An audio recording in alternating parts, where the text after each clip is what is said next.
বলো না কি বলবা।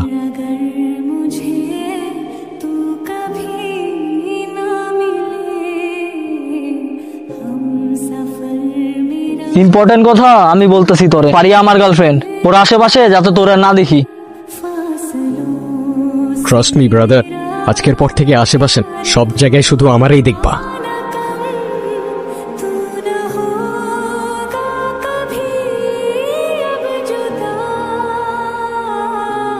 ফারিয়া, আমি জানি তুমি এখানেই আসো। তুমি আমারে ভুলে গেলেও আমি তোমার স্মেল ভুলতে পারি নাই।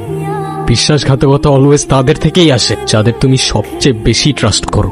একটা সময় তুমিই বলতা লাইফের যে কোনো মোমেন্টে তুমি পাশে থাকবা, বাট ট্রাস্ট মি, আজকের পর থেকে তোমরা কেউ আমারে ভুলতে পারবা না।